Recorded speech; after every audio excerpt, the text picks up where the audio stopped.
मैं कौन हूँ और किस रोल में आया हूँ?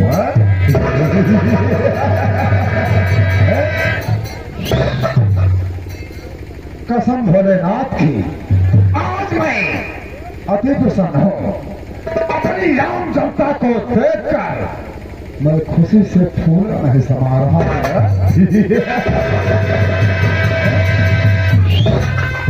दोस्तों, मैं तहे दिल से आप लोगों का आभारी हूँ। मैं ही नहीं, मेरे खानदान में जो भी होंगे वो सदैव आप लोगों के आभारी रहेंगे। दोस्तों, बात बराबरी की है। वीर दोनों बलवान है, अर्जुन या हनुमान। वीर दोनों है बलवान।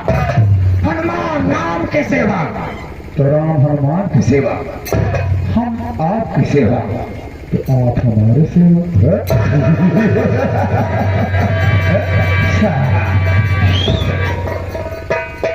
आप लोग मेरा परिचय लीजिए। मेरा शुभ नाम क्या है? डिस्ट्रिक्ट रुस्तमगढ़ है, यानी कि जिला रुस्तमगढ़ है।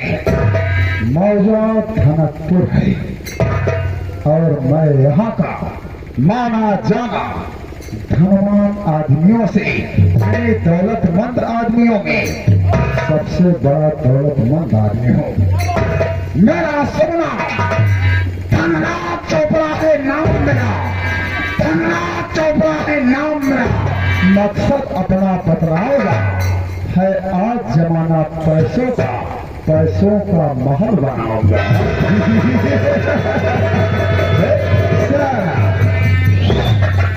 दोस्तों, इस रुस्तमगढ़ जिले में जो भी सारा मेरे खिलाफ गया वो सीधा मौत के घाट।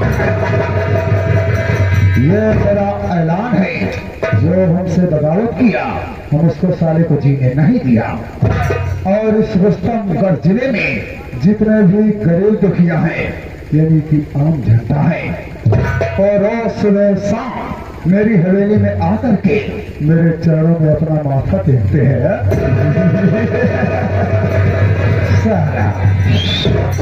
मैं उनका भगवान हूँ और जो साला हमसे बगावत करता है हवेली में बुलवा के बैठा के सारे को उतार के जूता 20 जूता मारता हूँ।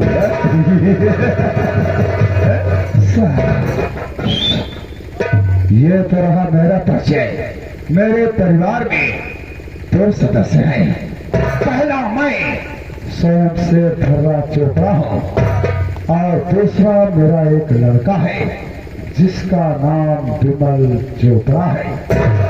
दोस्तों, बात गौरतलब की है, मेरी हवेली में सारा कोई नौकर दिखाई नहीं दे रहा है।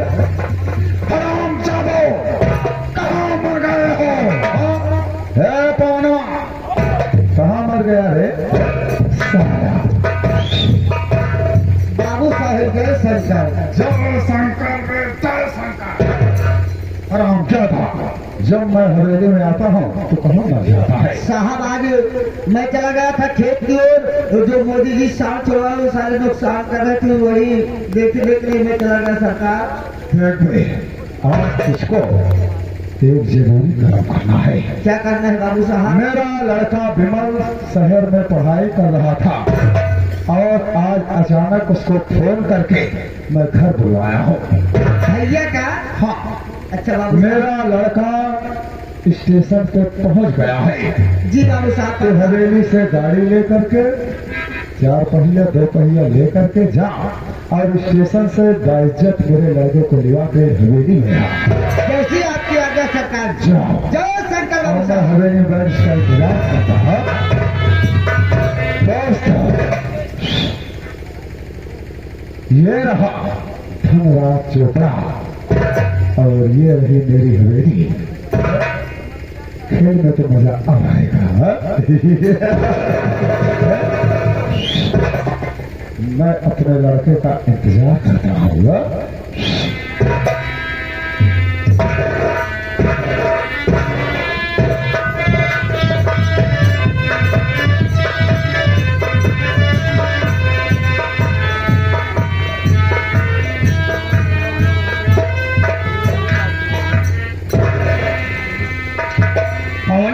भाई भैया मैं तुमसे स्टेशन पर ही पूछ रहा था। आखिर बात क्या है? पिताजी इतना अर्जेंट मुझे क्यों बुलाए हैं? भैया यह तो हम नहीं समझ पाए। अब मान ला बाबू साहब की इच्छा है, कौन मतलब हो तब तो आपको बुलाए हैं। ठीक है, अगर चलिए बाबू साहब का बहुत देर होता है। चलिए जल्दी के बाद।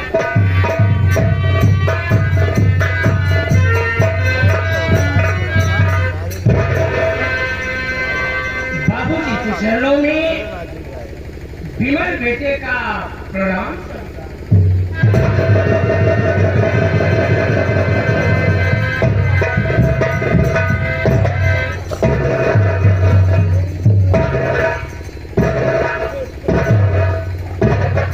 ये बताओ बेटा, रास्ते में तुम्हें किसी तरह की कोई दिक्कत, कोई परेशानी, कोई तकलीफ तो नहीं हुई? पिताजी हाँ, मुझे रास्ते में आपके रहते हुए कोई परेशानी नहीं हुई। और रास्ते की बात रही तो ये अपना कौन भाई गया था साथ में। स्टेशन से मुझे बाइज्जत निवार क्या आया है? मान सम्मान के साथ लेकर आया। ठीक है बेटा, यही मैं सुनना चाहता था। लेकिन पिताजी क्या बात है बेटा? मैं आपसे कुछ जानना चाहता हूँ। अरे बेटा, तू तो मेरी इकलौती औलाद है। शौक से कहो, क्या कहना चाहती हो? हाँ? आप बैठ जाइए बाबूजी, मैं बता रहा हूँ। बोलो बेटे।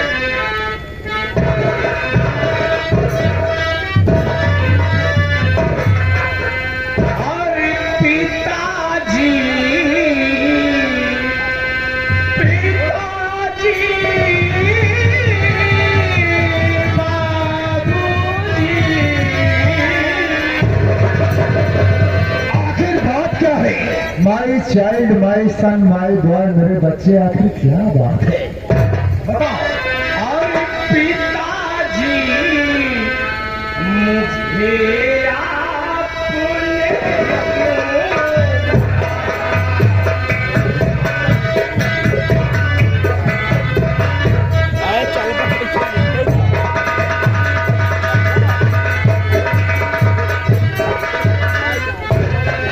पिताजी, मुझे आपने क्यों बुलाया?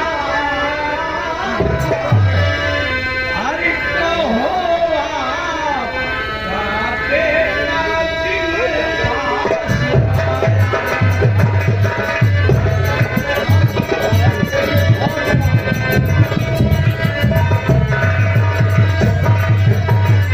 अरे चंडी बुलवाने की क्या वजह है? ये भी बताऊंगा बेटे। अरे चंडी बुलवाने की क्या वजह है? सब बताऊंगा। अरे मेरे दिल में तो भारी दर्द है।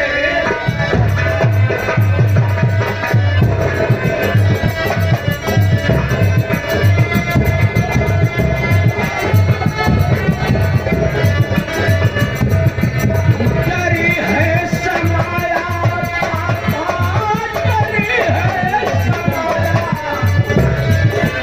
डर है समाया बापू, डर है समाया।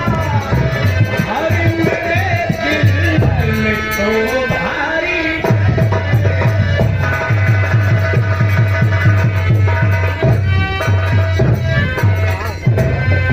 आखिर बात क्या है पिताजी?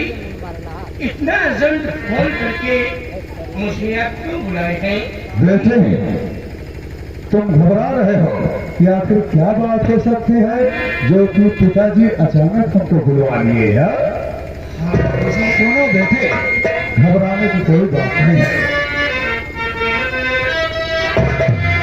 नहीं कोई डरने की है बात बेटा।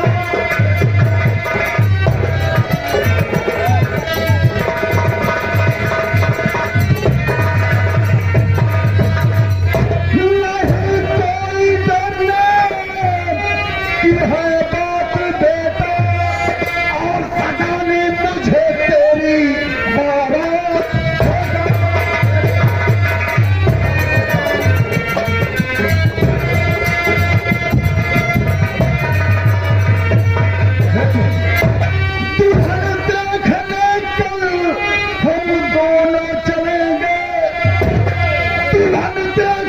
कल हम दोनों चले और कुछ नहीं बस यही बात।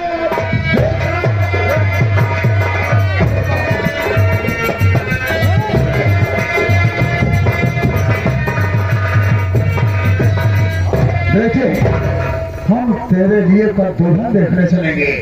तेरी शादी तय किया हो, तुझको मेरे साथ चलना है, इसीलिए हम आया हूं। यानी आप मेरी शादी करना चाहते हैं? हाँ बेटे, इसमें डरने की कोई बात नहीं है। तू काम कर रहा है, इसीलिए मुझे बुलाए हैं। लेकिन बाबूजी मेरी बात सुनिए। बोलो बेटा, हम जानना चाहता हूँ आखिर तुम्हारे क्या विचार है।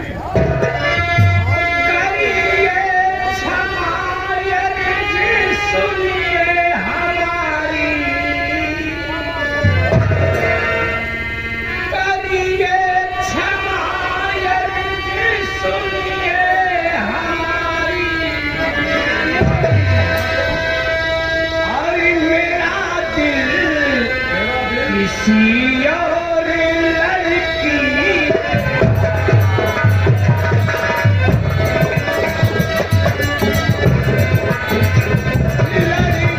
पे आया बाबू, लड़की पे आया बाबू, लड़की पे आया और मेरा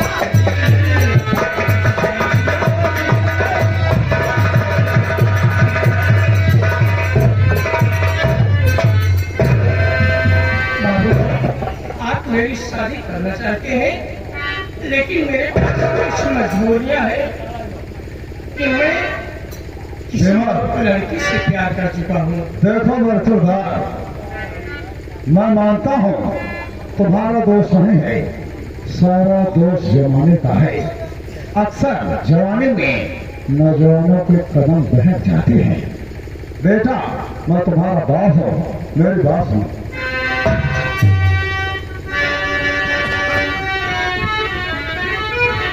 पहले अधिकार तुझ पर हमारा, पहले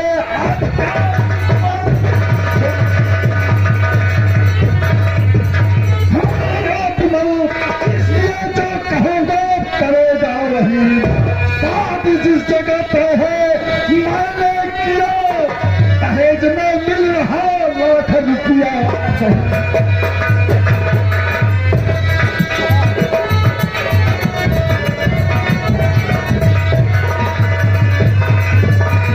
जहाँ हम तेरी शादी तय किया हो, वहाँ पे हमको 1 लाख रुपया दहेज मिलेगा और तुम्हें नई नई दुल्हन मिलेगी। और क्या चाहिए तुझको? बाबूजी, आपको दहेज इन रुपयों की जरूरत है? विमल देख, हम बड़े लोग हैं, दौलतमंद आदमी हैं, ऐसी गलतियाँ होती रहती हैं, तो उसमें इन लड़कियों को भूल जा।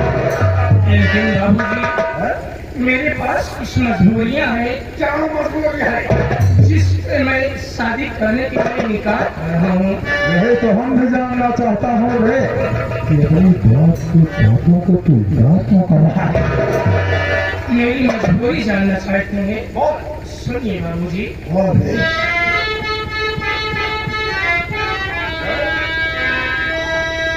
मेरी मजबूरी है पिताजी, सुनो आपसे साफ करता हूँ मैं बयान। प्यार जिस लड़की से हो, अरे गया है पिता, वो मेरे बच्चे की बनने वाली है। तूने क्या गजब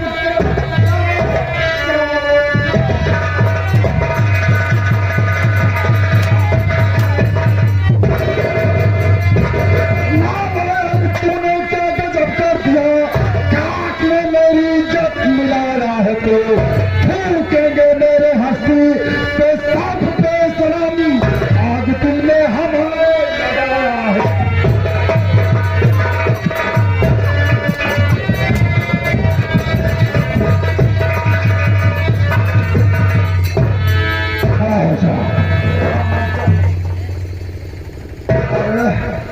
मेरा लड़का नहीं होता तब तक हम तेरी जान दे देते। अब भी समझा रहा हूँ, तेरी शादी वहीं होगी जहाँ तेरा बाप चाहता है। लेकिन बाबूजी आपसे बता दिया कि मेरे पास यही मजबूरी है। मैं शादी कर लेता, लेकिन मैं जिस लड़की से प्यार किया हूँ और मेरे बच्चे की माँ बनने वाली है, मेरे बच्चे की माँ बनने वाली है, वो तुम्हारा वो उस लड़की का काम है या उसके घरवालों का काम है, तुझसे उससे कोई पता नहीं है। चुपचाप मेरी बात मान ले, चाहे सीधा साधे चाहे टेढ़े से, इसको अपने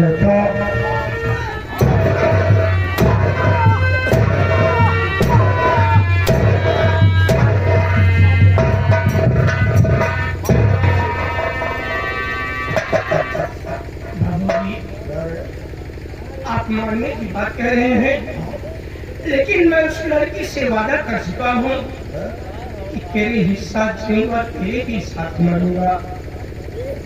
है कौन इधर है? ये तो उस लोडिया के चक्कर में पागल हो गया है। यहाँ पे ठाकुर नेती से काम मान ले रहा है। धर्मराज चोपड़ा अपने खोपड़ा का इस्तेमाल करेगा। मेरा लड़का होकर के ये हरामजादा हम इस पर बात करना चाहता है। एक मानवी लड़कियां दिखाती है, मैं समझाता हूँ। अरे बेटा विमल इधर आओ। क्या बात है? अरे बेटे, तुम नाहक में परेशान हो रहे थे, हम तो तेरी परीक्षा ले रहे थे। हाँ बेटे, हम देखना चाहते थे कि जीवन के दौर में सुख और दुख के मोड़ आने पे कहीं तो उस लड़की का हाथ छोड़ तो नहीं दोगे? अरे भगवान मेरे भाई, भैया देखो बाबूजी क्या कर रहे हैं। बाबू साहब कहाँ परीक्षा ले रहे हैं? नहीं तिलक, अरे साले परीक्षा इम्तहान ले रहे थे। और क्या रे? ये परीक्षा तिलक दिया है। छोटा यानी आप बेटे, अब जल्द से जल्द अपने बाप को बताओ उस लड़की का क्या नाम है, किस गांव की रहने वाली है, किस खानदान से उसके ताल्लुकात हैं। हम तत्काल तेरी शादी उस लड़की के साथ तय कर देंगे। अरे बाबूजी, वो लड़की कहीं दूर की नहीं है। तो ये जो अपना पड़ोसी गांव चंदनपुर है, घर आ रहे साला चंदनपुर में कौन सा ऐसा ताल्लुकदार हो गया जिसको हम नहीं जानता? बेटा वो कौन है? बाबूजी हाँ, बहुत ईमानदार आदमी, ईमानदार आदमी तो ठीक है, लेकिन है किसान, बहुत गरीब आदमी। क्या कहा करेगा? अरे जो आपने गांव चंदनपुर में, पड़ोस के गांव में चंदनपुर में जो भोला किसान है, क्या कहा? भलवा किसान की बात कर, उसी की बहन है जिसका नाम मधु है बाबूजी। कोई बात नहीं बेटा। बेटा विमल, अब तुमने बता दिया, ये तुम्हारा बाप तुमसे वादा करता है बहुत जल्द ही अपने इस हवेली में तुम्हारे बुआ की सहनाइयां बजवा दूंगा। तुम सफर से आए हो, थक गए होगे, चलो हवेली में विश्राम करो। मैं जा रहा हूँ भलवा के पास तुम्हारी शादी की बात पक्की करके। अच्छी बात है, जाओ जाओ हवेली में मौज करो। जाओ।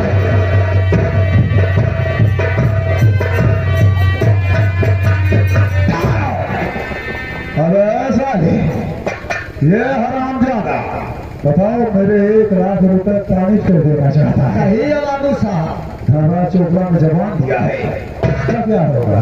सही है बाबू होगा साहब। वही जो हम चाहता हूँ। और क्या? अब ऐसा नहीं, ये सब का इसमें मेरे लड़के को कोई दोष नहीं है। बिल्कुल नहीं है। सारा दोष साले भलवा और उसकी बहन मधुआ है। सही है बाबू साहब। हाँ? साला अपनी बहन के जरिए हमारे लड़के को फंसवा दिया, हाँ?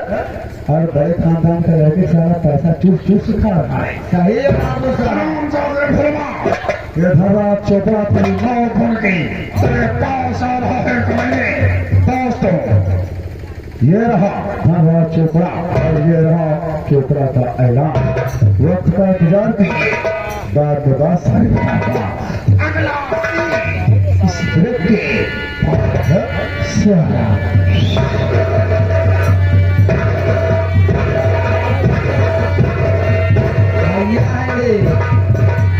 शासन बहुत टाइट बा, बाबू साहब के आगे जान कौन पत्ता ही नहीं सका। अब हम बहुत चलते मास्टर कैसे होला